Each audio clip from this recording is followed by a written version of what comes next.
Today gives me a lot of pleasure to introduce Christina Knight, an interdisciplinary scholar whose work bridges African American studies, also known as Black studies, art history, performance studies, and visual studies. She is the director of Knightworks Dance Theater, which she co-founded with her sister, choreographer Jessie Knight, in 2013. Her research interests include African American art, the art and culture of the African diaspora, Black American performance and popular culture, contemporary art, histories of slavery and the Middle Passage, which, just in case those of you aren't familiar with the term, is a term that we use to refer to the transport in ships of enslaved people from Africa to North America, the Caribbean, and South America. So the Middle Passage and queer performance and visual culture. Thematically, Christina's work explores the historical, social, and cultural forces that shape the visual landscape and the intersection of race and performance. She's written articles on Jacoby Satterwhite, Arthur Jaffa, and Jean-Michel Basquiat for numerous scholarly journals and has given talks and papers at dozens of conferences. Her work has been supported by fellowships and grants from University of Pennsylvania, Brandeis University, Bowdoin College, Northwestern University, Haverford College, Harvard University, the Ford Foundation, and the Hewlett Foundation. She's assistant professor of art history and Mellon assistant professor of global racial justice at Rutgers University in New Brunswick, New Jersey. Previously, she served as founding director of the Visual Studies program at Haverford College, where she was at that time an assistant professor. And she also served as a visiting scholar at New York University's Center for Black Visual Culture. She earned a Ph.D. in African American Studies at Harvard University, also a master's in that program along the way, and a BA from Stanford University. Please join me in welcoming Christina Knight. First, thank you so much for that warm introduction, and thank you for the invitation to come speak today. Also, thank you to Isabel for helping plan everything around this visit. I'm really grateful for the opportunity to speak with you guys in the MFA in Fine Arts. I love talking to artists, and I'm really curious to see what you guys think of this research. Today's talk comes from the book that I've just completed called The Ship That Is the Body: Performance, Spectatorship, and the Blackness of Physics. In that text, I examine how a cadre of New York City-based artists, including George C. Wolfe, Susan Lloyd Parks, Lorna Simpson, and Glenn Ligon, working in the 1980s and 90s, reveal how the slave trade shaped modernity, producing Blackness as fungibility and whiteness through a spectatorial relationship to Black objecthood. Focusing on how the artists activate their spectators, I demonstrate how Wolfe, Parks, Simpson, and Ligon instruct audiences in how they can challenge racism, but only by first acknowledging that they're the vehicles through which it's reproduced. Further analyzing how the artists model a nonlinear relationship between the Middle Passage and their contemporary moment, I suggest that within these artists' work is a second story, or a fugitive attempt to rethink the various systems of intelligibility that grant Blackness its meaning. This second story in the work hinges on time, both our colloquial understanding of it as well as its quantum properties.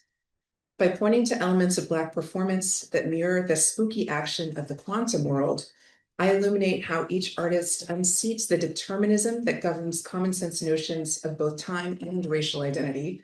The future and past of Blackness are open to reconfiguration and repair. Okay. So today's talk is titled Choreographic Time, Fugitivity, Opacity, and Chronology in Glenn Ligon's To Disembark. For those who don't know much about Ligon's early work, the artist's personal experiences helped position him as an exciting voice during the late 80s and early 90s.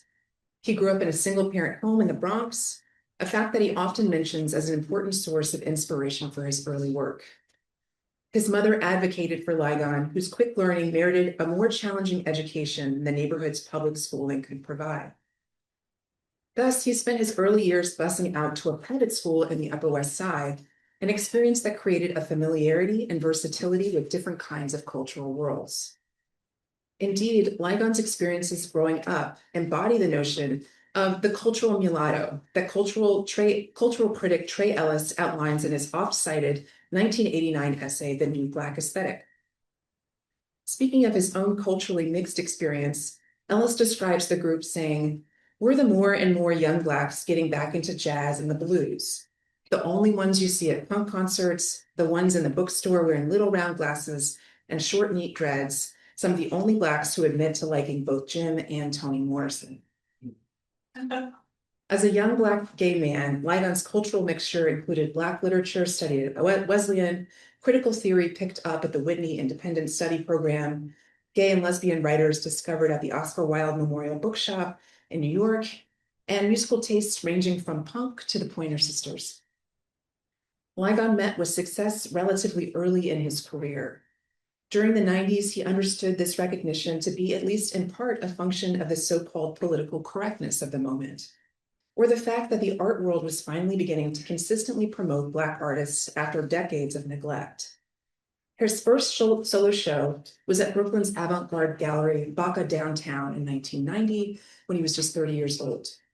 Soon afterwards, he rose to mainstream success, receiving an NEA grant and participating in his first Whitney Biennial in 1991. But his real breakthrough was in 1993, when he participated in curator Elizabeth Sussman's 1993 Whitney Biennial, which was widely panned for its centering of artists who eschewed the medium specificity of modernism for a range of practices that we would now call socially engaged. Ligon's work, a series of annotations positioned around the photographer Robert Mapplethorpe's infamous Black Book, was one of a few to receive critical praise. In general, during this period, Ligon stood out from his peers with work that addressed race and gender through annotation and semiotics, rather than the polemics that made the Wall Street Journal call the biennial a theme park of the oppressed.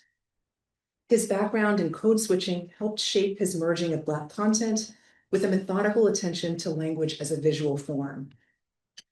Thus, in addition to his formal innovations, Ligon's early 90s work attended to a combined experience of race, gender, and class, and critiqued an earlier generation of artists who did not consider race to be a central or important theme.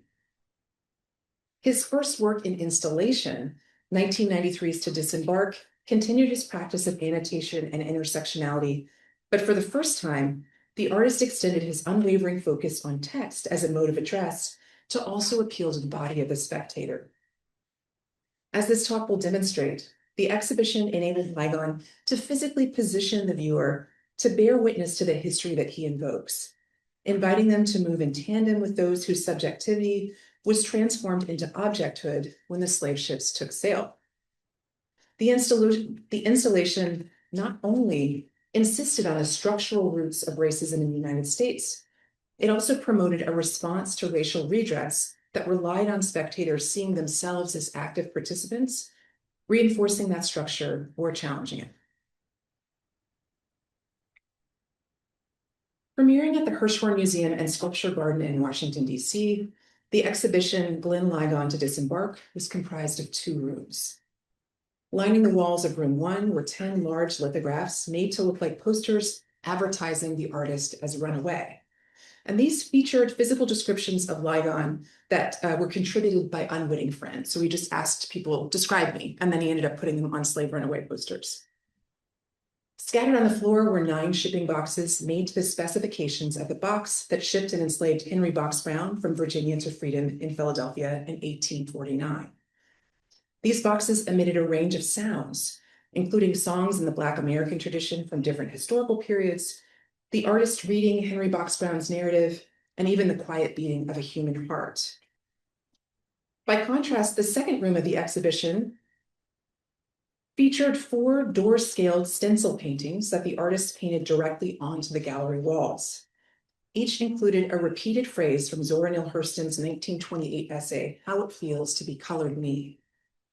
On the remaining wall, there were hung 9 scaled-up replicas of slave narrative frontispieces. So those are the very first page in a slave narrative, sometimes with an image, with each featuring descriptions drawn from experiences in Ligon's own life.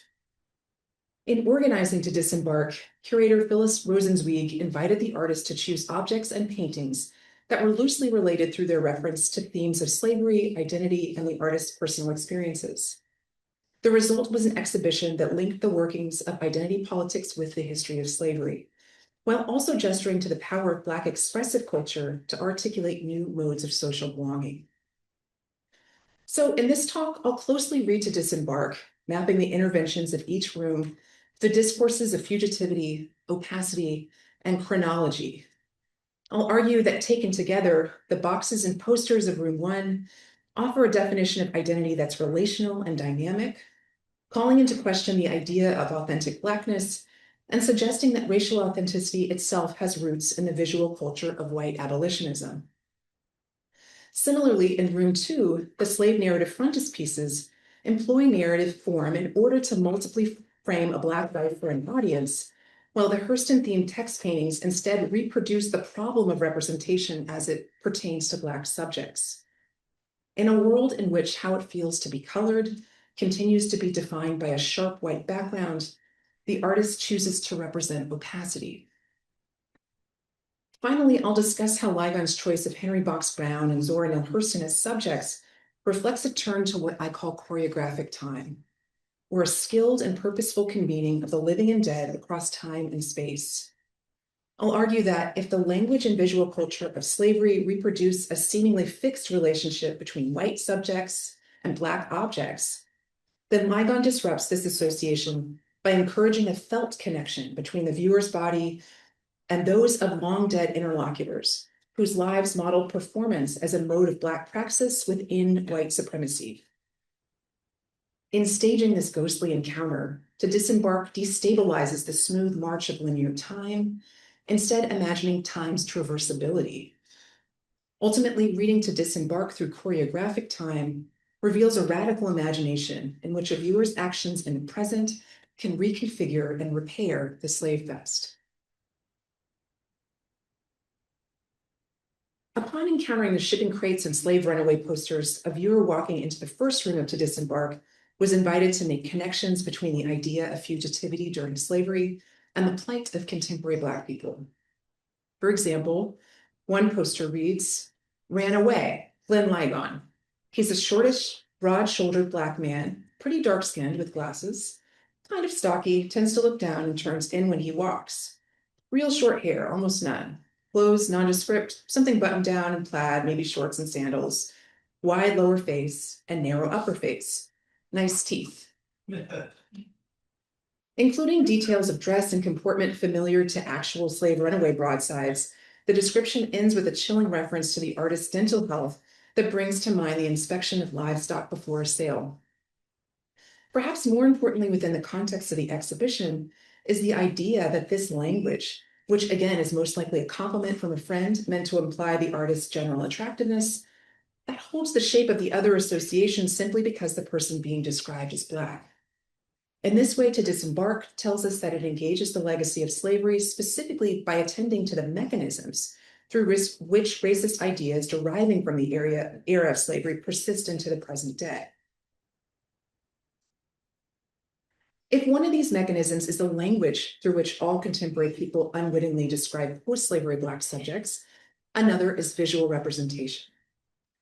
Each poster in the first room of the exhibition features what looks like a stock image of a Black person at the top, you can see here on the left, just as actual advertisements for runaways did. A closer look at the 10 lithographs reveals that 4 of the 10 images relate to the abolitionist movement. 2 resemble the supplicating slave usually paired with the British Society for Effecting the Abolition of the Slave Trade's phrase, "Am I not a man and a brother?" Another begins with a portrait of Henry Box Brown included in his first narrative, written by his abolitionist benefactor Charles Stern, and a fourth includes an image of Frederick Douglass fleeing slavery with bare feet and a rucksack, which is a lie, by the way. Frederick Douglass escaped slavery by dressing up as a sailor, so it's just sort of made up. but including posters with the runaway icons alongside equally familiar abolitionist iconography suggests two representational poles related to Blackness that emerged from the era of slavery, what we might call the denigrative and the supplicative. The first, denigrative, to denigrate. The first indexes the escaped as merely property, the second as fellow humans in need of rescue. In order to receive support from white abolitionists, the formerly enslaved often had little option but to engage the latter, which required a performance of piousness and literacy to justify their inclusion within the category of the human. By invoking these poles, To Disembark begins to lay out a question that continued to plague Black cultural producers even during the early 90s of the work's creation. How do the textual and visual mechanisms through which contemporary people have learned about Blackness limit the ways that people of all races have come to understand Black subjectivity? The boxes in the first room also take up the question of these limits by referencing and updating insights from artists working in the minimalist tradition, particularly those artists' attention to the perceiving body of the viewer and that viewer's attendant co-creation of the art object.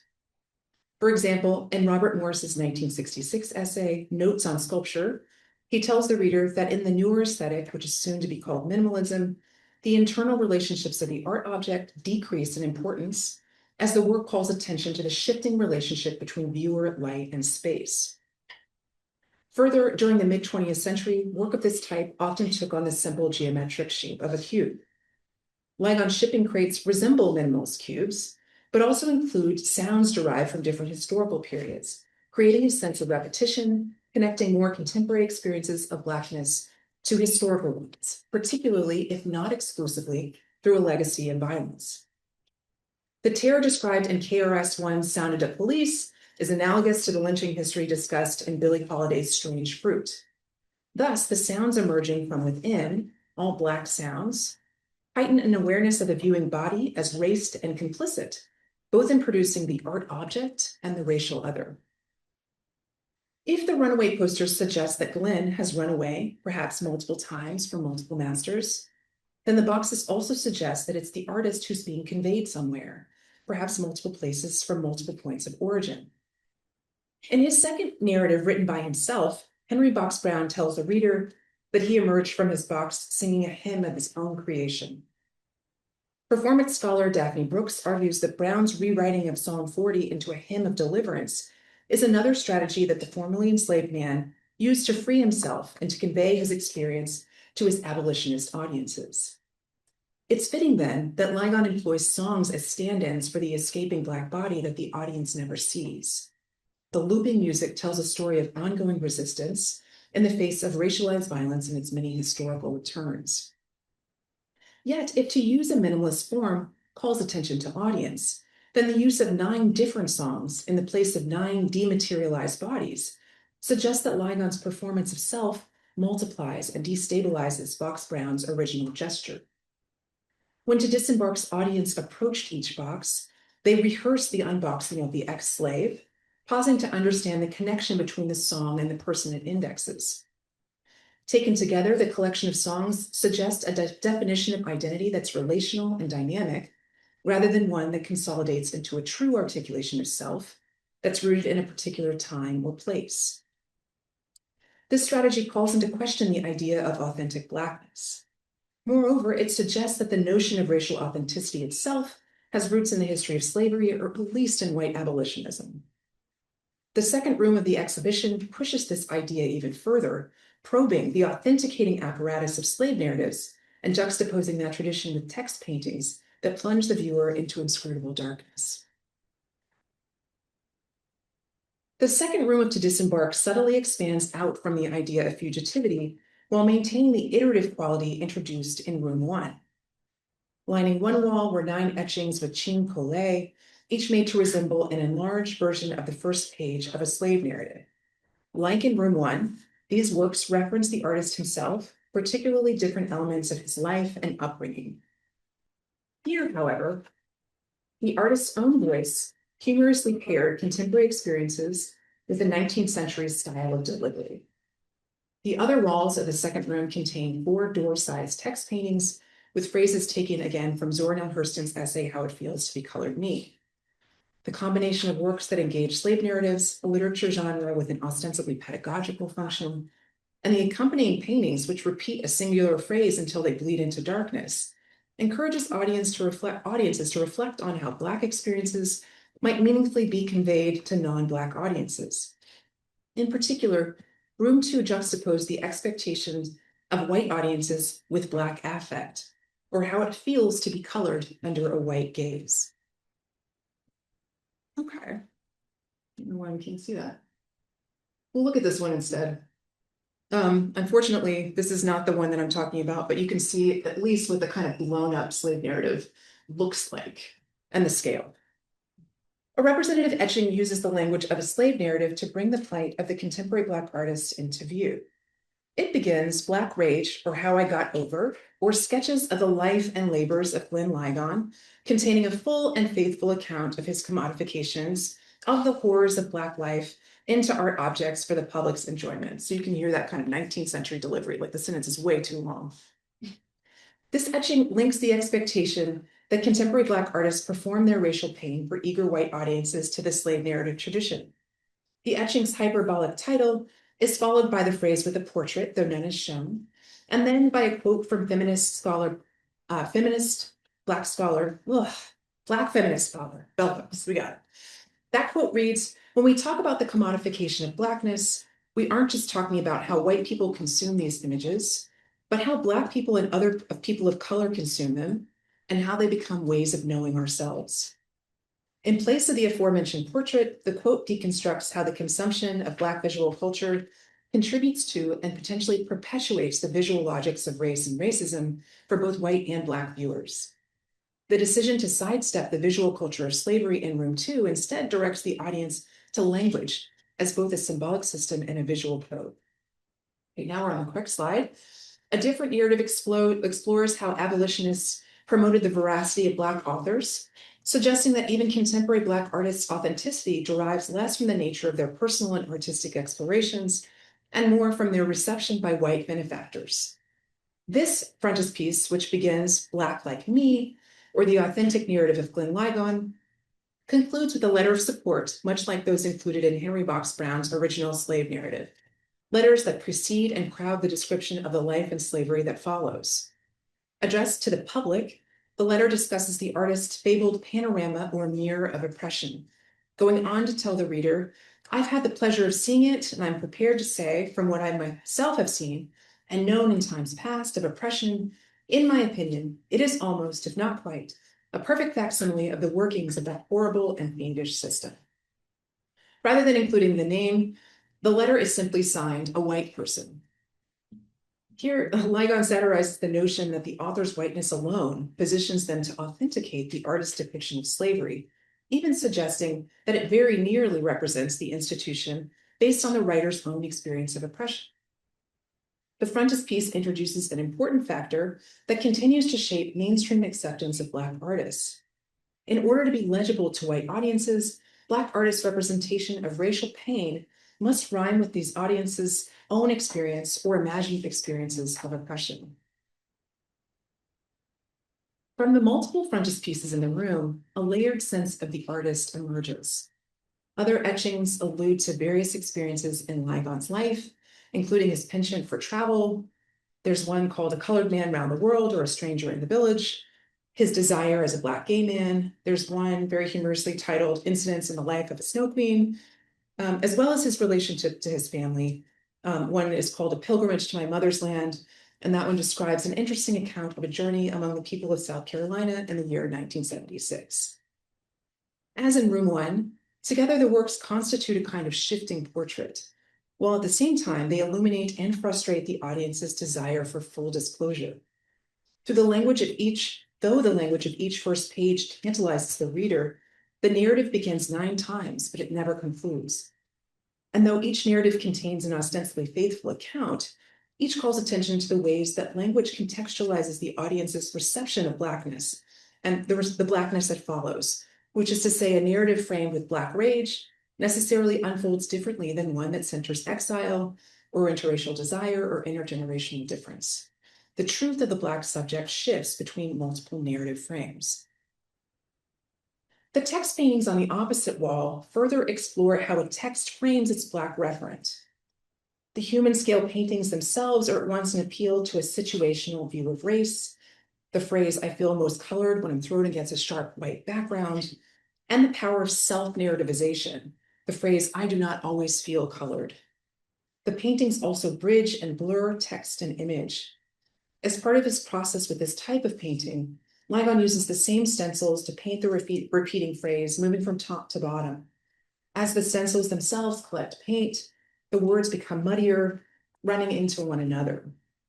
The result is a legible text at the top of the door and a blur of darkness at the bottom. So this is a work, that was made at the same time using the same technique, and this is what it looked like in the gallery itself.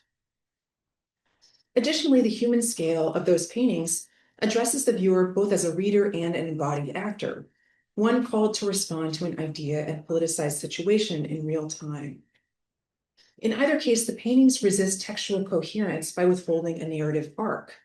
The paintings thus take up a question that the frontispieces have already introduced regarding the relationship between text and the Black subjects they ostensibly index. If narrative text renders Black life legible for white audiences, what happens when a Black subject refuses this tool of self-fashioning? This approach would seem to rhyme with philosopher Edouard Glissant's notion of the right to opacity, or push back against Western rationalism's desire for transparency. Just as with room 1, Ligon's interlocutor in the adjacent room brings a rich subtext to the artist's own reflection on post-slavery contemporary Black life. I'm just going to take a sip of water.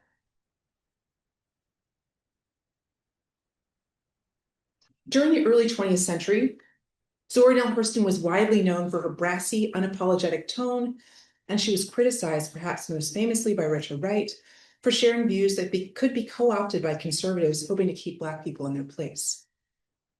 In the 1928 essay that Ligon excerpts in Disembark, Hurston directly addresses the legacy of slavery, suggesting its diminishing import. She's worth quoting at length here. She says, "Someone is always at my elbow, reminding me that I'm the granddaughter of slaves. It fails to register depression with me. Slavery is 60 years in the past. The operation was successful and the patient is doing well, thank you. Mm-hmm. The terrible struggle that made me an American out of a potential slave said on the line, the Reconstruction said get set, and the generation before said go. I'm off to a flying start, and I must not halt in a stretch to look behind and weep. Slavery is the price I paid for civilization, and the choice was not with me. It's a bully adventure and worth all that I've paid through my ancestors for it. No one on earth ever had a greater chance for glory, the world to be won and nothing to be lost. It's thrilling to think, to know that for any act of mine, I shall get twice as much praise or twice as much blame. It's quite exciting to hold the center of the national stage with the spectators not knowing whether to laugh or to weep." Just alongside her abrasive refusal to mourn her ancestors' loss to slavery is Hurston's assertion that the choice was not with her, an acknowledgement that she and her Black peers have been conscripted into American history through enslavement, a sentiment that sits uneasily with her proclamations of nothing to be lost. When the writer Alice Walker went to visit Hurston's burial ground in 1973, she found a neglected, unmarked grave covered in waist-high grass. Hurston's books were out of print and her legacy was fading nationally. Indeed, even within the confines of her own hometown, she was kind of disappearing. She died a pauper in a welfare home, and her community had to take up a collection to bury her. Hurston's refusal to be boxed, again, the language of I'm not tragically colored, is countered by Alice Walker's recollection. She says, I yell Zora, and my foot sinks into a hole. I look down, I'm standing in a sunken rectangle that is about 6 feet long and 3 or 4 feet wide. Despite living a life marked with tremendous visibility and success, Hurston's unmarked grave echoes her status as unmarked with social significance, her race and gender functioning as two strikes against her legibility and, crucially, her legacy. Whereas in her reclaiming of Hurston, Walker focuses on the writer during her life as a genius of the South, Ligon Spectator encounters her words as losing their coherence as lines of text repeat into oblivion toward the bottom of each painting. In making the work, one pictures the artist's repetitive labor, his laying down of stencil after stencil, each a snapshot of a body in time as it approaches oblivion.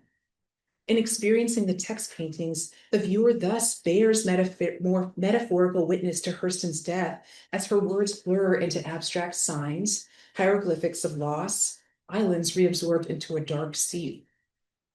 Because of To Disembark's nautical reference, the painting also brings to mind ocean waves, systematically erasing the lives, kinship structures, and names of those enslaved who perished in their transatlantic voyage. As Hurston's life demonstrates, even post-slavery Black lives often veer towards the catastrophic, or at the very least, the uncertain stasis implied by the artist's choice to leave the verb to disembark in the infinitive.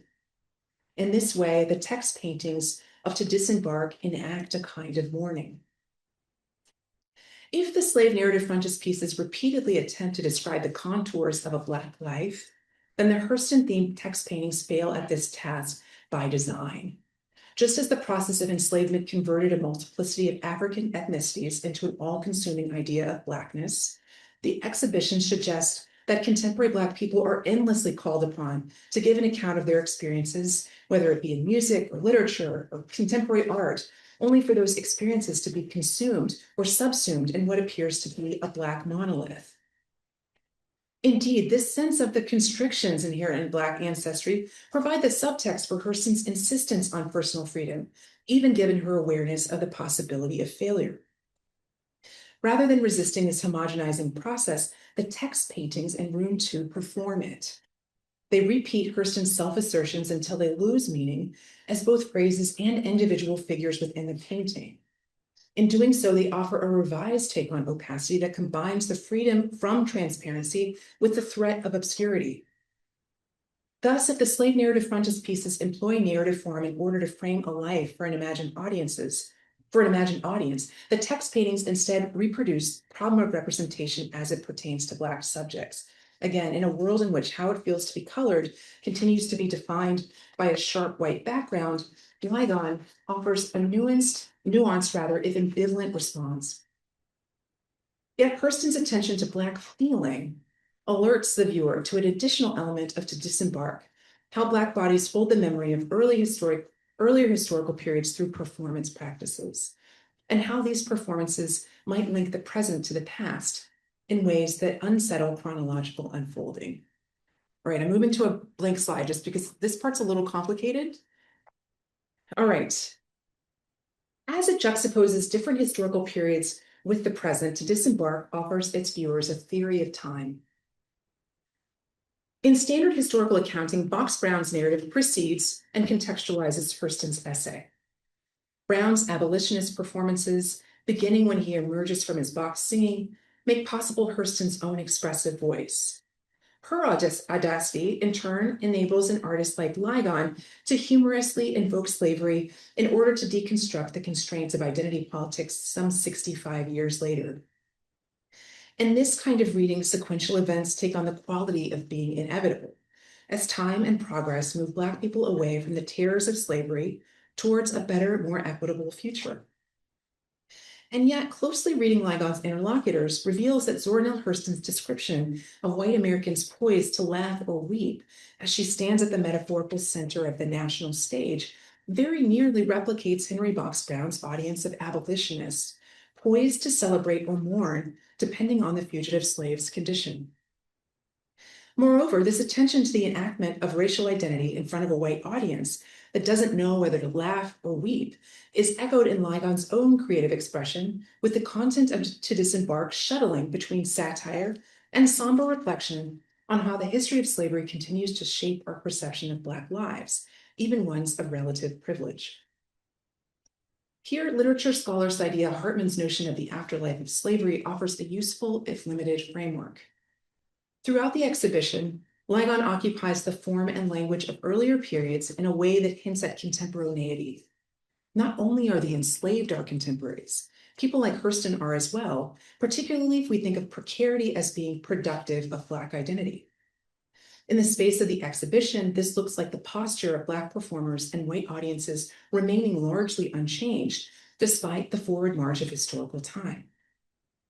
If the afterlife of slavery helps us to think about the arrested progress of Black people, it perhaps illuminates to an even greater degree the fiction of white moral betterment as the outcome of a Western historical teleology. Yet, as English scholar Michelle Wright convincingly argues, narratives of progress and arrested progress bear a resemblance, drawing as they do from the same epistemological well. Discussing the construction of such narratives, she says, these historical come epistemological events are usually linked by or narrated under the theme of overcoming obstacles through struggle, with the defining aspect of contemporary Black collective histories, focusing primarily on slavery, colonization, or the dominance of ancient African civilizations. These themes create either a linear progress narrative, or when reversed, as with Afro-pessimism, a reverse linear narrative, indicating that no Black progress has been made because of the continual oppression of white Western hegemonies that began with slavery, moved through colonialism, and now deploy an array of cultural, political, economic, and military power through social and governmental technologies to keep Blacks not only as subalterns, but also as the white Western other. That was a mouthful, but in other words, narratives of racial uplift and racial oppression often do very little to unsettle a linear and progressive notion of time that has historically situated Blackness itself as delay.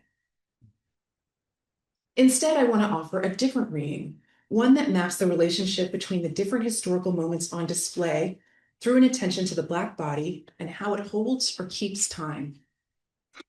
As a first clue, in the exhibition program for Disembark, Ligon tells us that he drew inspiration from Stuart Hall's essay, Cultural Identity in Diaspora.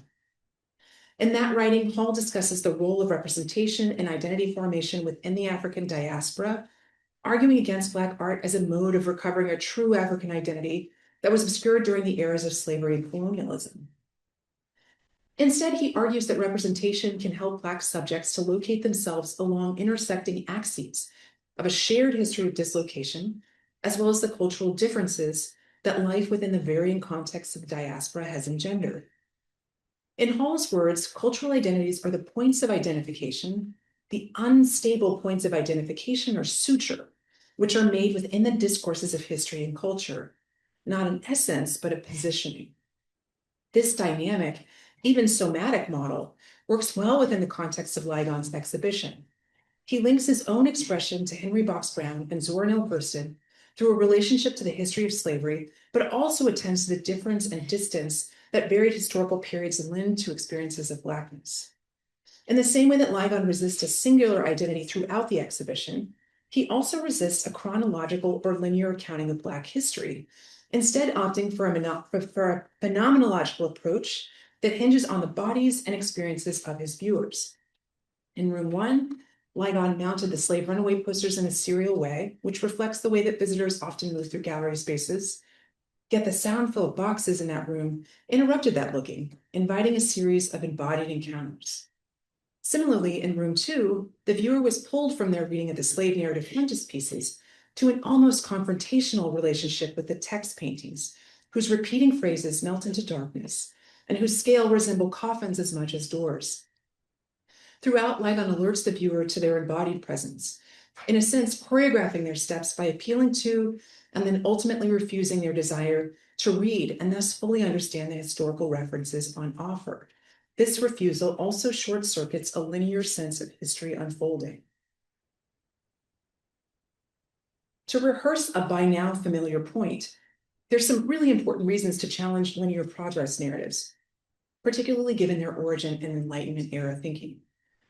First, a conception of time as linear and cumulative is a historically recent phenomenon, as are the mechanisms, such as autobiography or slave narratives, that produce our sense of it. Additionally, a linear theory of time orders a series of events in a way that disguises the point of view and thus ideological charge of its construction. Finally, in their accounting of events as causally linked and thus ostensibly inevitable, those invoking linear histories can seem to rob historical actors of their agency.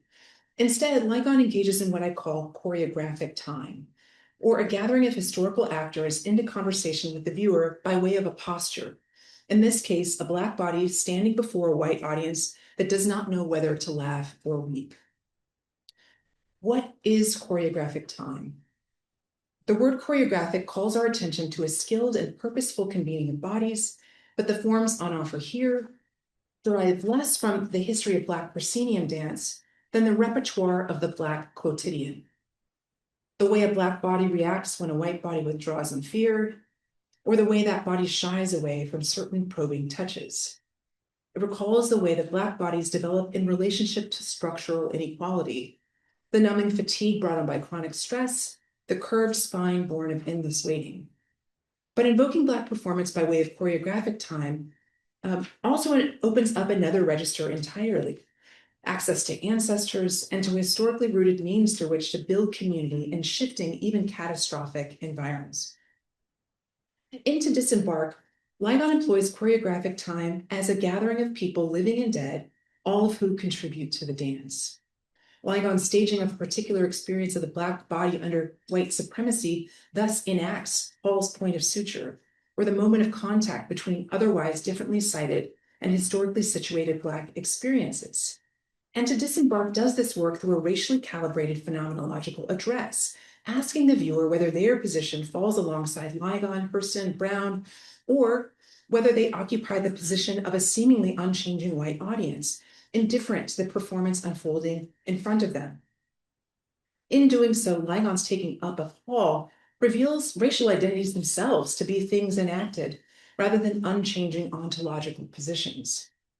By reframing viewers as both embodied and agentive, Ligon reveals their role as not simply existing in historical time and place, but in co-constituting it. Thus, the artist resists the overdetermination inherent in the narratives of uplift or stalled progress that dominate discussions of Blackness at the end of the 20th century. To call attention to the choreographic elements of To Disembark is also to highlight both Box Brown and Hurston themselves as active participants in the dance. In this way, Ligon's use of choreographic time is a kind of ghost story. I employed ghosts in the way that sociologist Avery Gordon does, which is as a metaphor for what's been culturally repressed coming disruptively into view.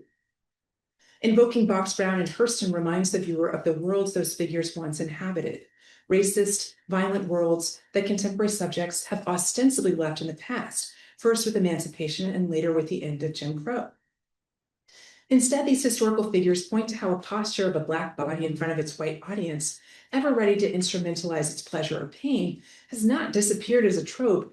Rather, it's only scaled up in the technologically connected, globalized world of the late 20th century. And yet, to invoke ghosts or ancestors is to tarry with figures who refuse the inevitability of their fates, demanding a rethinking of the relationship between the present and the past. Put differently, and as theater scholar Alice Rayner reminds us, ghosts animate the relationship between the living and the dead, in part because they blur the line between both, which is meant to be final.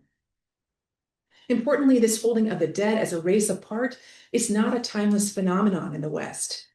According to performance scholar Joseph Roach, Enlightenment ideals occasioned the segregation of the dead, with the development of cemeteries in the 18th century coinciding with other segregationist taxonomies of behavior in several related fields of manners and bodily administration. Roach also points out that the sequestering of the dead happened first in colonial sites and only later emerged as a metropolitan common sense. As with race, these sites allowed a working out of alterity, a process that only later consolidated into ontological distinction. English scholar Sharon Patricia Holland's work adds an additional layer of meaning here, pointing to the fact that in social death, Black subjects occupy a similar function as the dead. They're presumed silent, yet endlessly instrumentalized by the state. Thus, when the socially dead speak into Disembark, they speak back to what silenced them in unruly voices that disrupt the rationality that rendered them invisible. To call Ligon's interlocutors ghosts is also to suggest that they arrive both on time and out of joint. That is, as Gordon argues, when the dead visit the living, they create a wavering present that disrupts a smooth transition from past to future. Thus, if Ligon's ghosts make an ethical appeal to the exhibition's viewer, it may be to reconsider time itself. This demand would include not simply rethinking the Western desire to contain the dead, both spatially and temporally, but also how a linear and progressive theory of time seemingly forecloses the possibility of racial repair. At first glance, and to disembark, racial time, or blackness as delay, and white progress appeared to endlessly co-constitute, ensuring the impossibility of ever disembarking. Yet, just as seemingly fixed identities reveal themselves to be postures that one can occupy or refuse, ghosts demonstrate the false fixity of chronology. Instead, the past, as anthropologist Michelle Rowe-Trio reminds us, itself is a position in constant dynamic relationship to the present. Reading to disembark through choreographic time thus enables an upending of linear causality, or the ability to imagine not only that the future might unfold differently, but that the past itself might be available to reconfiguration. Linear causality, or a temporal relationship between cause and effect, is a cornerstone of both the scientific method and Western logic and reasoning. And yet, like so many other common sense principles, quantum mechanics challenges its ostensibly fundamental nature. In physics, the quantum eraser experiment offers the most tantalizing example of this line of thinking, ostensibly reversing the causal chain that governs our understanding of the physical world. To very, very briefly explain, building on evidence that turning on detection of which slit a photon passes through makes it behave like a particle rather than a wave, the experiment poses the question of what would happen if after the fact the information about which slit it passed through were to be functionally erased. The answer is that the photons that have already gone through the slit now as particles now appear to have gone through as waves. In other words, the choice they made in the past now seems to be a function of something that happened in the present. Einstein famously called quantum entanglement spooky action at a distance because he could not understand how two subatomic particles could communicate faster than the speed of light.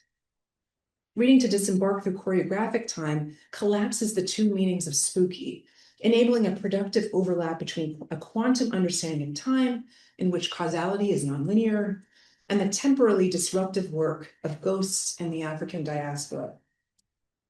In other words, though the exhibition offered its viewers a set of materials that ostensibly tether the present to the past through what Wright calls a middle passage epistemology, to disembark's address to the viewer can also be productively interpreted as an invitation to think blackness outside of the given parameters of time and space, which only ever seem to produce blackness as both knowable and given to extraction.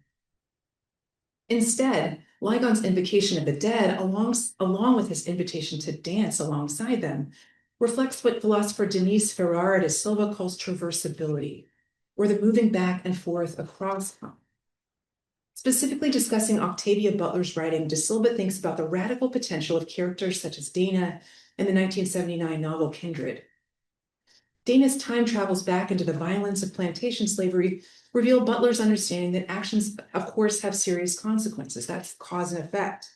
But her simultaneous ability to imagine that causality might move in multiple directions. To da Silva, such work offers one example of how Black expression can aid in the dismantling of an anti-Black world that requires a belief in the fixity of linear causality. The radical imaginative work up to Disembark is to similarly hopscotch across different historical moments, offering the potential to revisit the past and to newly, collectively address its wrongs. If reading time through quantum physics opens up such possibilities, the discipline also alerts us to the fact that no past can be fully erased. The quantum eraser experiment indicates that the past does not disappear when something about the apparatus changes, it's remade completely. Similarly, embracing the breakdown of linear time in an exhibition like To Disembark is not an invitation to deny the great loss associated with slavery, or to imagine that its material traces can vanish simply by interpreting them through a different theoretical apparatus. And yet, if looking back on and reinterpreting an exhibition like To Disembark allows us to understand time as traversable, then what is on offer to follow da Silva is no less than the end of the world. That world, premised on anti-Blackness and inherited by people of all races, requires a constant enactment that coincides with the belief in time that we all simply march within. It had to have happened, and thus it must go on. A reading practice that opens out into the wilderness of an unknown world. Choreographic time instead asks that we feel our way to an elsewhere, to dance in that place, and to find each other there. Thank you.